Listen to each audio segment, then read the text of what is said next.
I think that's really cool. Like you said, Connie, of how esports, that was your connection to it, and finding those connections, not just sports, but everything, art and tech, and where to outside people might seem like art to me is just like, whoa, that's intimidating. At first, I didn't want to go into museums and check it out. It's above my head. But once you have that connection, it's kind of cool, that entry point. Yeah, and I think one of the other points was that I am a short person, and so sports and gym was a terrible experience for me. And so it was never felt accessible. It's like, okay, if I'm not super tall or super good at catching small, fast objects, then like it was like not useful. But I felt like esports was like, oh, you didn't have to be born with a certain height or a certain whatever physical type to be able to be good at something. And that was like a big shift, because everything else was like, well, I can't play basketball because everyone else is a foot taller than me, and I can't do this because whatever it is. There's always like reasons where those things can seem physically unattainable just because of the physical size you were born at. But I felt like esports made that a bit different. Yeah, cool. Yeah, but you seem really tall, so it might be a different. Oh yeah, I was born into a tall body, and I got pushed into sports and just put the ball in the hoop. So yeah, it's interesting. Yeah, it looks like it's recording now, so let's get started. Cool. Yeah, thanks everyone for joining us today, and thank you, Bill, for taking the time to speak with us today at SBC. I'm very excited to be able to moderate this talk because it's always been a dream of mine to visit Tibet, and as many of you know, I love basketball and am working on a project on it, and so Bill is pretty much living my dream life. So for the past 5 years, Bill has been working as a e-commerce manager at Norlha, which is a social enterprise and luxury fashion brand in Ritoma, Tibet. And aside from that, Bill also coaches the men's and women's basketball team there. But it really is an understatement to say that he's coaching the teams, because actually what happened was Bill single-handedly created the teams from scratch and turned a bunch of folks who were just throwing around a basketball for fun into a real team of players who are now playing full-time for a living, which is just incredible. Prior to his work in Tibet, Bill was an assistant men's basketball coach at his alma mater, MIT, and also played semi-professionally in Costa Rica, Iceland, Australia, and Cape Verde. Off the court, he worked as a financial and operations analyst for a data analytics and quantitative marketing startup. So before we start the conversation, I will first turn it over to Bill, who's going to give us a crash course on Tibet. Yeah, thank you, Christina. Thank you for all of that. Thank you, everyone, for being here. Thank you, Colin, for connecting me to what sounds like, the more I learn about it, just SBC and everything that's going on there is really cool. So yeah, it's an honor to be here and chat. I guess a few disclaimers first. Well, I guess first, just want to make, as we were talking earlier, I do hope, and everyone that I haven't talked to, everyone is safe from the fires and everything that's going on. Just want to take a moment to acknowledge all of the crazy stuff all of the, bluntly, the injustices that are happening out there right now. And I hope, I hope we can find ways to make things better. On that note, in terms of systems and governments and things like that, I won't be able to talk about certain things, mainly political stuff about Tibet and about its its relationship with China. So I just want to throw that out there right now. If you're interested more in talking about some of that stuff, I'm happy to talk about it maybe privately and personally. Just want to throw that out there. I also want to throw out I am an outsider of Tibet. I am, so take everything I say with a grain of salt. It's just my experience and my interpretations of everything, which is coming from one view. So I do understand, because not a lot of information gets transmitted about Tibet, there's a responsibility with that. So I try and do my best with it. But I just want to make that note. So on that note, yeah, I just wanted to quickly give a very brief just background just on the location of the Tibetan Plateau. Just share my screen real quick. Everyone see this? Yeah, I just want to put it all in kind of perspective and context if everyone could see this. This just, yeah, shows the plateau's position within China. You can see it takes a pretty big part. It's a really, really vast area. So it takes up about 25% of China's landmass. The region itself, in terms of area, it's larger than the 10th largest country out there. You can see this map is actually a river map. So you can see all of Asia's major rivers start on the plateau. So geographically and environmentally, it's a very, very important place. You can see, I don't know if you can see my mouse, but right along Nepal and Bhutan, that's where the Himalayas are. So that's all along here. And then the plateau itself is just, at the plateau, it's just up. Everything starts at more or less around 10,000 feet. So all of this area is more or less 10,000 feet and higher. And then when you get to the Himalayas, yeah, you're getting Mount Everest, all the largest, 11 of the 12 largest mountains in the world that get up, I think, to what is around 30,000 feet. So this is where it is. It's broken up pretty interestingly. So this is China, and China's broken up into different provinces, and they call them prefectures, kind of sub within the province, and then they have counties as well. So it more or less goes province, prefecture, county, and then township, village out in these rural areas. So you can see the plateau here is colored. Tibet on the map is this dark red spot. This is called the Tibet Autonomous Region. So like on Google Maps, you'll see that marked as Tibet. But the Tibetan Plateau is actually about twice that size in the Tibetan area. The rest is outside of the Tibet Autonomous Region, broken up into Tibetan autonomous prefectures. That's what's in purple, and Tibetan autonomous counties. You can see a couple of those in light pink.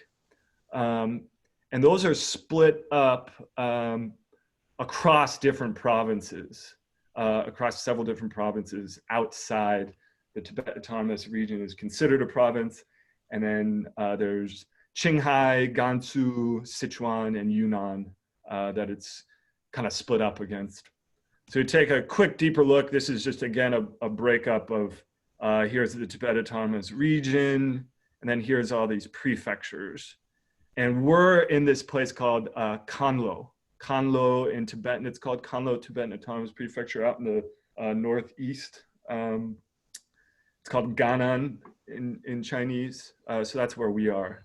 You'll see Lhasa here. Lhasa is the capital of Tibet. It's where the Potala Palace is, if people have heard of that. This next map, again, kind of shows how it's broken up. It shows the prefectures. It shows the provinces, which they're in, which are different colors. So where we are is in blue. It's part of the Gansu province. And then you'll also start to see these three additional names, Utsang, Amdo, and Kham. That's the traditional Tibetan region. One last one, and just and then any questions on it. Here's this last one that shows the traditional Tibetan areas. So on the plateau, people generally are consider themselves part of Amdo, part of Kham, or part of Utsang. They all have different dialects. Those are the three major dialects. The written in Tibetan is all the same across this whole area. It's very different than Chinese. It's its own script, own language. But spoken, it has different dialects of these three areas. And then there's a lot of sub-dialects within each. more or less, this is super generalization, but Utsang, because of the capital of Lhasa, that's where the towns were, the capital city, where the aristocrats were, where the government was. Amdo is known for this is out in the plateau, so a lot of grasslands, a lot of nomads. They're known as writers and poets and singers. That's where a lot of them come from. And then Kampas are known as the fighters, very strong, usually taller. Very, very super general breakdown of that. And again, I just bringing up this map. I just want to show this map where it shows where we are all the way to pretty much the Himalayas. And you can see down here just what it looks like in terms of elevation. So it starts off at 11,000 feet in Machu, where we are, where a lot of basketball tournaments we play in are, and then all the way to the Himalayas. So it pretty much just is, yeah, between that 10, 11,000 all to the Himalayas. Yeah, that's more or less the background of it. Any initial questions just on that? Okay, nice. Yeah, just hopefully that gives some context of the area and how complex a lot of the geographical and kind of political makeup of it is. Cool. Thanks for the intro, Bill. I'm going to start jumping in with my questions, but before I start, I just want to say that if anyone has any questions for Bill at any point, feel free to jump in or leave it in the Zoom chat. And yeah. So Bill, I want to start by asking you about sort of the beginning of your journey to Tibet, because just for context, the official story that's told about what happened was one day you were looking on Facebook and you saw a post by your friend who was posting for his cousin, who is the Chang, the founder of Norlha, and she's looking for a volunteer English tutor. And so you looked them up, and the moment you saw a photo of a basketball court, apparently that sealed the deal for you. And so you applied, but upon first applying, like you immediately got rejected because they Chang thought you were overqualified, but she was also skeptical of you because you spent too much time mentioning basketball in your application. And anyway, so after that, there was a ton of back and forth, and you eventually made your way there. To me, that seems like half of the story. And I wanted to just start by asking you, why did you have so much conviction to go to Tibet, go to a rural village in Tibet in the first place, especially given your background? If you want to be involved in basketball, there are probably a ton of other ways you could do so. Yeah, it was an interesting how it all happened, but I guess for me it kind of made sense in terms of so I had been playing basketball in all the different places, and it was for me, it was a very cool way to not only connect with different people, but to learn about all these different places. And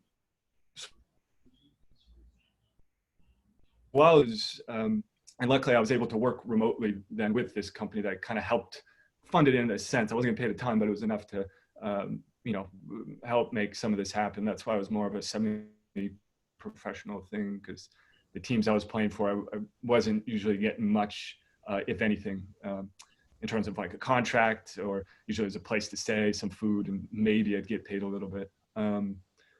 So with that, while I was doing that, the three biggest things I found at the end of that were I wanted to keep learning about different places. It was just a very fascinating thing to go into a place and just be totally immersed and learn everything about it kind of through the lens of basketball. And it seemed like the more different, the more I learned, the more different of a place it was, the more I kind of was able to absorb what was going on. So first was just being interested in learning about cultures. The second was, with the work I did want to start doing something that had a social impact. That was something, after being in some of these places, was realizing, okay, yeah, there's definitely some help that's needed. And I should have realized I didn't have to go far. I didn't need to travel to all these places to understand that, because there's plenty of issues very locally that need help. And then the third thing was being involved with basketball. I wanted to continue to be involved with basketball. And the thing I learned out there is, again, in the basketball realm is, wow, there's a lot of places that need help with basketball. There's this huge passion for this sport, but there's no structure, there's not as many coaches, and basketball being kind of an American born, at least, sport, there was a lot of people that were hoping to, have an American coach or someone who had been trained there. So that's where I was kind of primed in that sense with those three things: culture, social impact, business, and then basketball impact. I had a bit of a growing history or relationship with Tibet, in that my undergraduate thesis, it was actually looking at Taiwan. I studied political science, and it was looking at Taiwan and China. And so a lot of on the outskirts of my research was Tibet. So it was kind of back there in my mind. And then through this friend, it was a woman I was dating. She had visited Lhasa several times, Tibet several times. She was a big fan of the Dalai Lama, and she kind of brought my attention to some of the things that were happening out there in terms of social situations. And then, so when it was actually my cousin who posted on Facebook, who posted this position. Yeah, she went to school out in India, and so she grew up with his family who started this organization, Dechen. She went to school with Dechen, the founder of Norlha, posted it. So right away I saw culture. Okay, wow, here's Tibet, here's the monks and nomads, these beautiful plateau. I saw this business that was able to operate out in this remote area, operate in the social conditions that it was under, and have products, on luxury shelves in Paris. How does that happen? And then I saw basketball being played. So those three things right away, I was already primed for it. And then it saw it all in one thing. I was like, wow, okay, this, I really want to go check this out. So that's kind of how it all started. And yes, I bugged Etchen. She rejected me very fairly. I definitely deserve to be rejected. I didn't have any tutoring experience, and so it was good of her to reject me. That was smart. Since you talked about social impact stuff, I want to dive a little deeper on it. So obviously, all with like Norlha, the basketball work you're doing, and also in the documentary, they also mentioned co-ops. So there's quite a few projects you're going on that's trying to preserve part of the traditional nomadic culture in Tibet. And yeah, I'm just curious if you could speak a little bit more to each of them, and like what aspects of the culture are they trying to preserve, and how successful have they? Yeah, it's an interesting thing, just that mix between preservation and, big words, empowerment. So really what they're doing, it all started with Norlha, is getting the power in the hands of the nomadic communities whose kind of way of life was on the decline. So that's what was happening is, the nomadic way of life has been happening for thousands of years, and for a whole slew of reasons, it's on the decline. And they were finding themselves going to the cities and leaving their families, leaving the local monastery, leaving all this traditional way of life. And it wasn't necessarily by choice sometimes. And so that's where Norlha kind of came in, was able to give that choice of where you could still earn an income and choose how you want to live your life. If you want to continue staying at the monastery, stay with your family, continue the traditions as you want to. So it was really a matter of putting the power into their hands, and it all came down to income and jobs. That's what it came down to, sustainable jobs. And they found something that a lot of people had kind of written off in terms of these nomadic communities. They don't necessarily have a formal education. They don't go to school. They have plenty of education in their way of life. They know how to do things in terms of raising animals, and they're getting an education. It's just not a certain kind of education that people were thinking, oh, they don't have the skills to do certain things when they do. So that's what Norlha did a great job of finding those where those skills could match. So in terms of preservation, it's kind of empowerment first, and then up to them how they want to preserve their way of life. And that model is kind of what Norlha's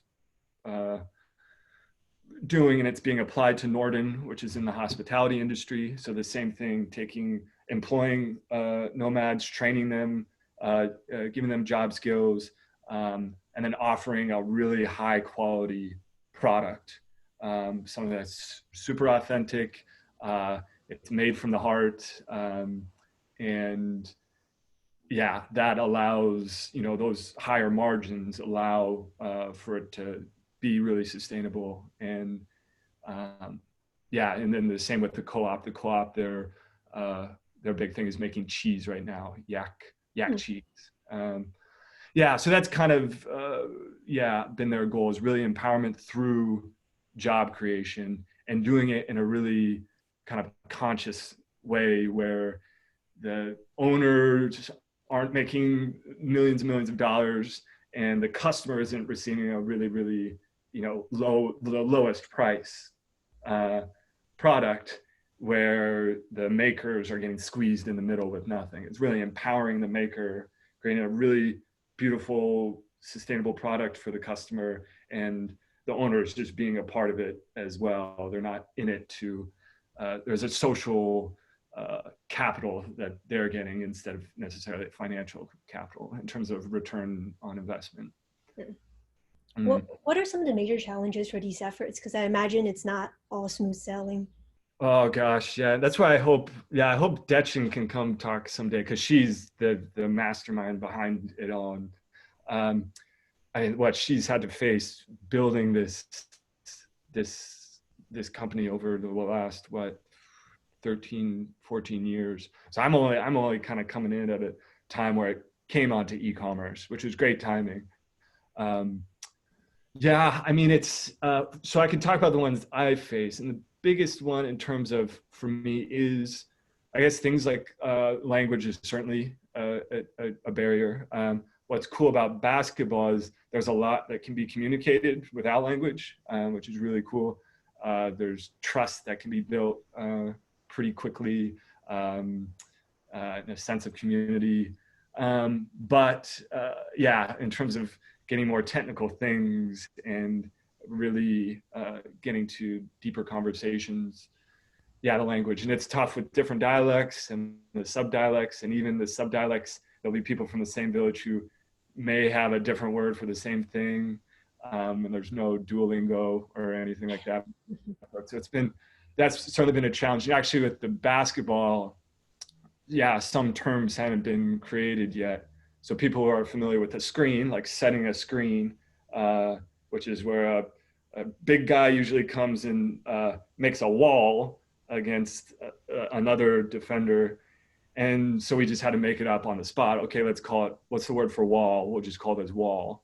So things like that, we're actually now trying to build an actual Tibetan basketball dictionary so we can get that, fixed, or everyone on the same page. So that the biggest thing was the concept of time, which is in a lot of places where me coming from the West, coming from tech, coming from fast-paced places, kind of go out there, and the nomads, time is by the seasons, time is by the moon and the sun.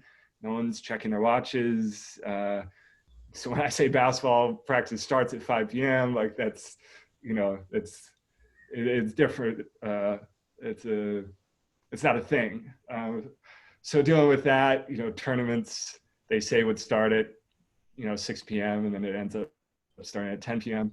So it's it's a different flow, and I had to learn very quickly I need to readjust my concept of time and my wavelength. Yeah, that was the thing. And then things with social structures, I'll leave it at that in terms of having to deal with the system that it is all a part of. You got to play by the rules, and yeah, leave it at that.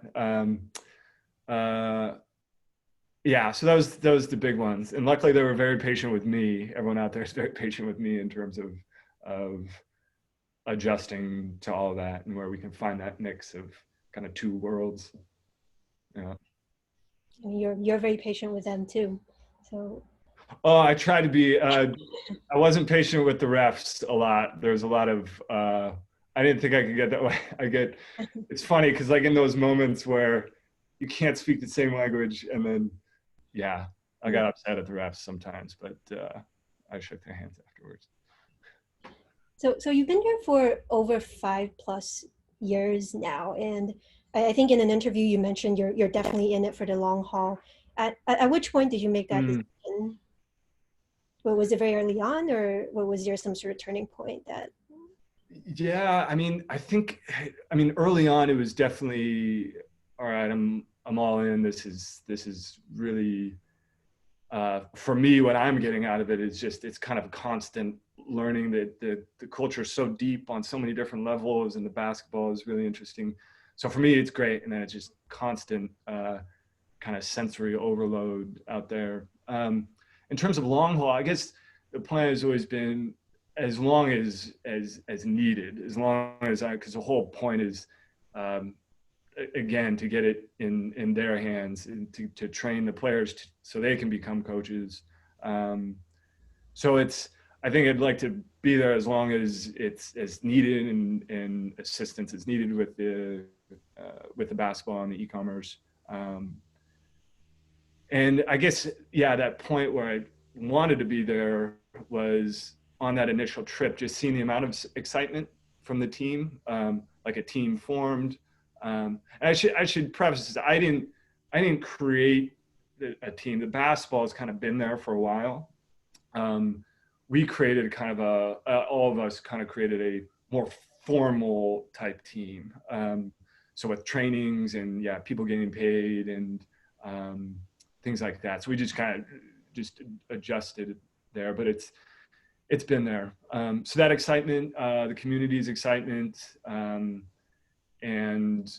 then what was really helpful was Detchen's, here's the CEO of this fashion company, and here she is supporting the basketball. So her support with it all was really big and gave me a lot of confidence of, oh, okay, this is something that could work.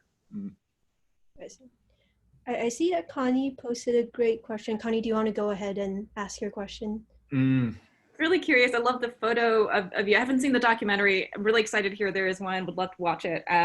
But like, there's a photo of you with the team. I was wondering, like, the stories and impact that basketball and what you've done has had, or this kind of more structured team has had on the individual players. Do they have basketball hopes and dreams? Did this affect their other dreams, their communities? I'm just curious about the human impact here. Yeah, it's definitely been varied on the individuals. I'll start, I guess, with, the women's team. In terms of the women's team, it's interesting because I don't know if it's any of their dreams to like become a professional women's basketball player. There is one woman from another area who we started working with who I think it is. She's got her Kobe jersey on every single day, and she's playing with the guys, and so it is for her. It's her life. Some of the women in our village, it was more of a kind of a medium of trying something different, like getting out there on the basketball court. Like they don't play sports. They hadn't traditionally played sports, and they traditionally it wasn't just really a thing. They were kind of confined to the households more or less, with all the chores, working like pretty crazy hours a lot of the times. Like during the summer, I think it's something like 20 hours a day, literally. just all that it takes to keep the nomadic camps going, and while the men are off herding the animals. So for them, it was, yeah, just a way to be on the court with the men, play with the men, and for that, then the little girls in the village to see that, and then they can do it as well. So I think for them, it's been a way to do something different and do something active and do something fun with their own team. Our women's team had a chance to go to Hong Kong, and that was a pretty cool experience for them to get outside of the village and go on a plane and see the beach. So yeah, I think for them, and it's at the end of the day, whenever I ask them that, it's always just, oh, it's fun, which is great. And in itself, it's just a fun thing to do. For the men, we have a couple players who it's their dream to be full-on pro basketball players. There's two of them in particular. And they're serious. One especially, it's interesting because they're both, I'm going to start rambling about it, but they want to be pro, and it's a very deep thing for someone, especially one of them, where there's other like factors involved. He has a lot of pent up aggression, I think, from a lot of different situations, a lot of different social structural situations, that he kind of just lets it all out on the basketball court. So I think for him, it's a pro, make a living out of it, but also just a way to kind of unleash. So these are adults, and this is like a job. It's like making a living, like this is their income. This is how they're actually supporting their families. Yeah, it's interesting because it's, we kind of, that's the thing, it's constantly evolving. And our latest, version 4.0 is, we have two players who are full-time professionals. So they get paid a full-time salary. They train. So their job is to train every day. And we'll go out to tournaments. Again, this is pre-COVID. Tournaments all around kind of the region, and they're cash tournaments. And so you get paid pretty good through that. So before then, teams would form and they would hope to earn an income from the tournament. What Norlha did a little different was guaranteeing that income from the beginning. Hey, this is your monthly salary. So we tried to earn some of that money back through the tournaments, but it wasn't like make or break, hey, you have to win this tournament. There was a little bit of that there, but it wasn't as serious. Then they would train the women's team, trains kids practices, and they would learn like computer skills. So they started the initial work on this dictionary that we're starting. So they're going on the internet, searching for basketball terms, and kind of just getting familiar with computers. But yeah, for them, it's full on. And then we have a handful of players who are nomads. We kind of give them supplemental income. They'll come and train. They'll get income for training and going to the tournaments. And then a couple Norlha players who work at Norlha and then come to train. So that's the biggest thing now, is how do we keep, and especially like in a time like COVID, how do we keep that going? Thanks for sharing all that. Yeah. And so, post-COVID, so they just started playing basketball again. Our two full-time, they're getting about, I think 25% of their original income is kind of, just a stipend, which is fine for most people out there because they already have their houses. It's really just going towards food. They still have their families. Some are still nomadic. So they're able to, the nomads are actually, out of everyone, are the most sustainable in terms of COVID, in terms of they're just doing their normal thing. And then they're playing, they're getting players together on their own from different areas and still able to play in tournaments and try and earn some more income through there. And their family members are still working at Norlha. So they're still getting income through there. And that's what Norlha did a great job in terms of every employee when they, had to furlough some people, and when they went through all of this, is making sure everyone they did furlough, that they had someone in their family who was working at Norlha, so everyone was generally okay. But yeah, postponed until, let's see, 2021, and that's formally, and that's where we're in this next stage of, okay, it sounds like if I can't be out there and Champa can't be out there, getting our 2 pro players to take over as coaches. So it's a little earlier than we expected, but now is going to probably be the time for them to step up and kind of take things over a bit more. I have more questions, but since we have about 10 minutes left, I've been rambling. No, it was great. Hi. Yeah. Am I allowed to ask a question? I'm sorry I was late. My question is basically like, how was the shift for, I guess, your 2 pro players, and like from whatever they were doing before to like reframing that their job is now to play basketball? Yeah. I feel like that must be a foreign concept to like to them maybe. For them, it was definitely cool. So there are 2 players. One who had worked at Norlha a long time. He was a dyer. He actually took a pay cut in order to do this, because he was getting paid more as a dyer. He would dye the scarves, and he was all in with this. He took a pay cut to be full on with basketball. And then the other one was a nomad. He was, doing nomadic work and finding sometimes odd jobs in construction. So he was like, yeah, pay me whatever you want. I'm in.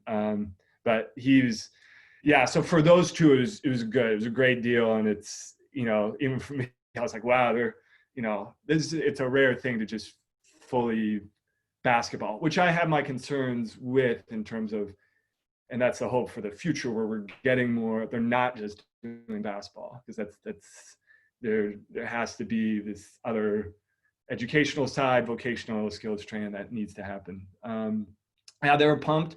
Initially, they felt they got a lot of initial kind of teasing, because they were pro players, but their skill level still wasn't full up. There was still time for it all to develop. So that initially they're like, there was a bit of skepticism. They were like, they thought they were just going to become Michael Jordan in a month. I think it was the thinking, but it was,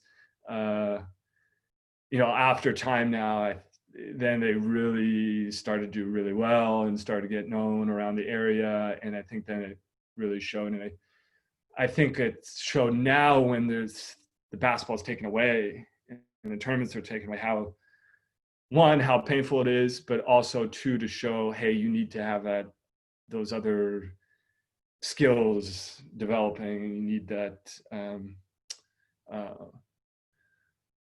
So that's becoming apparent right now. And so I hope when this 5.0 phase that we're going through, they realize it as well, that all that computer stuff we're doing, really how important it is. Yeah. Do you play games only within Tibet? So right now we're kind of. Sorry. What's that? You said you went to Hong Kong for a tournament. Oh yeah, so that was a big deal. So most tournaments there's kind of a couple different levels. There's kind of small village, kind of within maybe 30 minutes drive of each other. Then there's big regional ones where you'll drive 5 hours and people will camp out. People will camp out in tents if there's no hotels, or if they don't have the funds to do a hotel. And then, so that's where most of it happens, is kind of regionally. We haven't tapped into too many, we're kind of right on the border with these more Chinese areas. We haven't played any yet. And that's the hope, is to get our team good enough to those kind of semi-pro. They played in one. It was we had an all-star team. That was in China, or a different part of China. And then the trip to Hong Kong, that was a big deal, because that was for the premiere of the documentary. It got funded. We got a lot of help in terms of funding. That was a pretty rare one, but that's the hope. That's kind of the hope, is, we can start traveling more and getting more places for them to see different places. And I gotta be careful with it. They can't leave the country, more or less. And so for them to be able to, that's my hope, is someday they can come like play in Seattle. And that would be like Champa did. Champa, after a lot of hoops and a lot of, he was able to come here and play. But that's one hope, one for them to see an NBA game like live. Yeah. Have they seen The Last Dance? That's a great question. That's a great question. If it's been shown out there, I will ask that today. Yeah, that'd be cool for them to see. Yeah.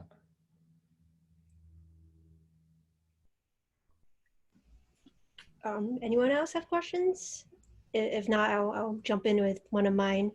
So I'm just curious to hear more about like what the process is to get the woman involved, because that is traditionally very male-dominated in culture. And for instance, earlier before talk, we were talking about this ceremony behind me, which is really, you mentioned, just for males as well as, for sports, and traditionally it's only them that are involved.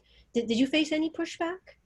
It was interesting. Yeah, I mean, I remember the first time we were having a little meeting in Norlha, and Wandi So the woman in the film and the one who helped start the women's team, just asked her with a group of other men, like, hey, when are we getting on the basketball court? Like, when do you want to play? And all the men like laughed, and it was like, and she laughed too, but all of them, laughed. I was like, wait, what's so funny? And they said, well, that's impossible. There's no, who are they going to play against? And that's when I was realizing, like, wow, okay, so this is, first of all, it's really on the men, are really not, it's on the men to like, at least partially, to create an environment where it's a little bit more welcoming, which wasn't the case. And so through our men's team, and really hammering it down that, it's, this is we need to make this an open space for your wives, your sisters to come and do this. So it was good that the men's team kind of through this basketball kind of opened up to that. And in terms of pushback, it was more just them feeling comfortable doing it. Like going out in the basketball court, they just didn't. It was really the confidence of doing that. So at first, for instance, once we did, Wandi So helped get all the women together, and we had 6 women start out and do it. And they wanted to do it first thing in the morning, right at daybreak, before everyone in the village could see. So we went out in the court, and and we did all our practices like 6 a.m. out in the freezing weather. And then like you could tell at 7 o'clock, people would start coming into work, and they'd look and they'd be like, whoa. And then it got to the point where, okay, we could have practices during the day. And then it got to the point where it was okay, men and women were out there. So it was kind of just a slow process, but it was fine. Let it take as much time as it needed. In terms of the challenges, I guess it was, first off, just getting the men to change their attitudes, instilling that confidence, which took time. There's things with, just being very, with the schedule, we have to be really flexible with it, because there's certain times where, especially if a woman marries into a family, she's kind of expected to have a bigger role in terms of duties, in terms of chores. So finding those times, and then dealing with working around pregnancies. That was actually a big thing. So every year we'd have about two of our players having children, and kind of working around that. Being able to work around, getting enough players out there. So it's a slow process, but it's hopefully heading in the right direction. since it's 1 p.m. already, I just want to be mindful of everyone's time. Are there any last lingering questions for Bill? Anyone? No? Well, thanks everyone for being here again today. Thank you, Bill, for the great talk. And I'd really recommend everyone to watch the documentary. It's amazing. It's amazing seeing the team and how they evolved, and also it's just beautiful landscape out there in Tibet.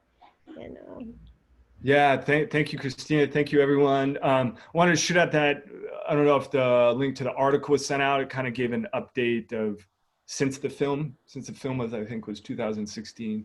Then there was one that kind of updates on 2018. Yeah, thank you, everyone. I hope we get to meet in person someday. And yeah, it was great. Yeah, it was great talking to you all. Thanks for the questions. Awesome. Thanks so much. Thanks, Colin. Thanks, Bill. Thanks.